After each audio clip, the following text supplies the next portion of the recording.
السلام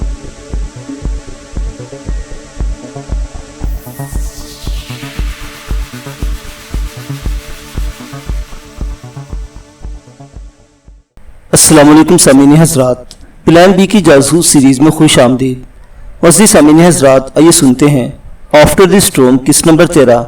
معزز سامعین، آپ سے امید کی جاتی ہے کہ ویڈیو کو لائک کریں اور چینل کو بھی سبسکرائب کر دیں، شکریہ۔ جگن ناتھ نے فون پر سنیل شرما کو صورتحال بتائی۔ سنیل شرما نے اسے کھانے کی چھٹی دے دی۔ اس کا گھر قریب تھا، لہٰذا وہ کھانا کھانے گھر چلا گیا۔ اسے توقع تھی کہ بیوی کا موڈ بہت خراب ہوگا، مگر خوشگوار خیر مقدم اس کے لیے باعث حیرت تھا۔ جگن، ابھی تم کام سے فارغ نہیں ہوئے ہوگے، اتنے جلدی ناممکن ہی نہیں، گیتا نے مسکراتے ہوئے کہا۔ بس آدھے گھنٹے کی مہلت ملی ہے، جگن نے کہا۔ ٹھیک ہے، میں کھانا لگاتی ہوں، میں اتنی دیر میں نہاؤں۔ جگن باتھ روم میں چلا گیا۔ بھاگ دوڑ کی وجہ سے وہ پسینے میں نہا رہا تھا، اس کا پورا جسم چپچپا رہا تھا۔ نہا دھو کر کپڑے بدل کر وہ باہر آیا تو گیتا کھانا لگا چکی تھی۔ میں نے ریڈیو پر خبر سنی ہے، تم اسی کیس پر کام کر رہے ہو نا؟ گیتا نے کھانے کے دوران کہا۔ مجھے اپنے صبح کے رویے پر افسوس ہے، مجھے بھی افسوس ہے کہ میری وجہ سے تمہارا دن خراب ہوا۔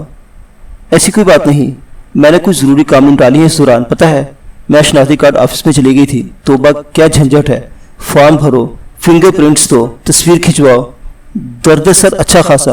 وہ کہتے کہتے رک گئے۔ جگن عجیب سی نظروں سے دیکھ رہا تھا۔ کیا ہوا، کیا بات ہے جگن؟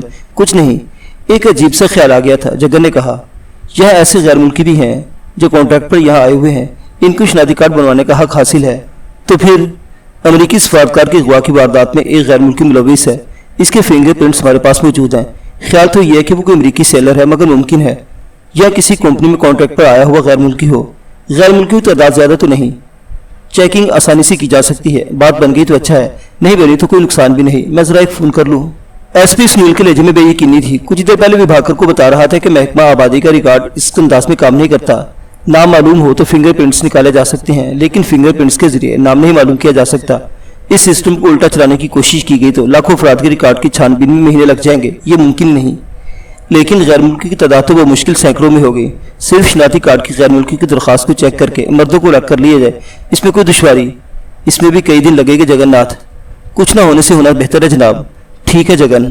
دہلی میں امریکی سفارت خانے میں ایک ریڈیو روم بھی تھا۔ 3 بجے میں 5 منٹ پر آپریٹر نے اپنے طاقتور شارٹ ویو ریسیور کو وارم اپ کیا، پھر اس نے میز پر رکھے ٹیپ ریکارڈر کا پلگ ریڈیو سے منسلک کیا اور ٹیپ ریکارڈر کو آن کر دیا۔ چند فٹ ٹیپ ٹیسٹ کرنے کے بعد اس نے ٹیپ ریکارڈر کو سیٹ کر دیا اور یہ چیک کیا کہ ریسیور مطلوبہ فریکوینسی پر سیٹ ہے۔ اس ریسیور میں جدید ترین اور نہایت حساس آلات نصب تھے، لیکن کشمیر لبریشن فرنٹ والوں کے پاس بہت معمولی ٹرانسمیٹر تھا، اس لیے نشریات صاف نہیں ہوتی تھی۔ البتہ ٹیپ ریکارڈر پر ریکارڈنگ کے دوران انہیں صاف کر دیتا تھا۔ آپریٹر نے کانوں پر ہیڈ فون لگایا اور کرسی سے ٹیک لگا کر پاؤں پھیلاتے ہوئے سگریٹ سلگا لی۔ نشریات کا وقت 3 بجے تھا۔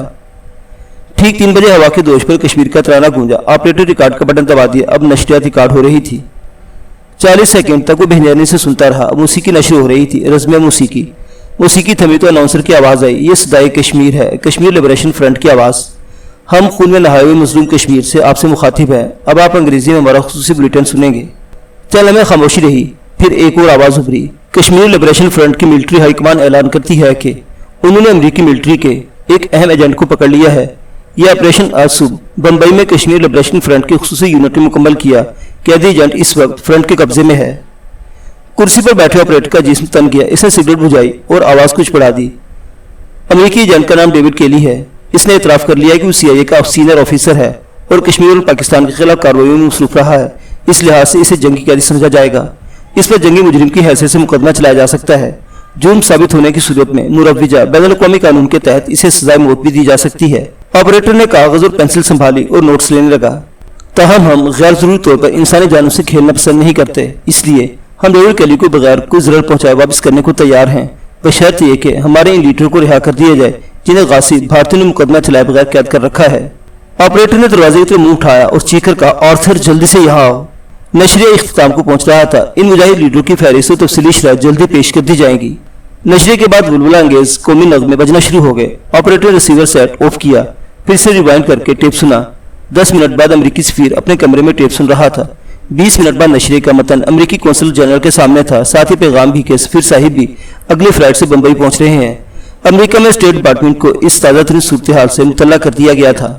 4 بجے تک صورتحال یہ تھی کہ سنی تفتیش میں کامیابی کے نام پر صرف اتنا کہہ سکتا تھا کہ ایئرپورٹ کے پارکنگ لاٹ پہ ڈاک خانے کی وہ گاڑی مل گئی تھی جس کی چوری کی رپورٹ پوسٹ آفس والوں نے صبح 9 بجے درج کرائی تھی۔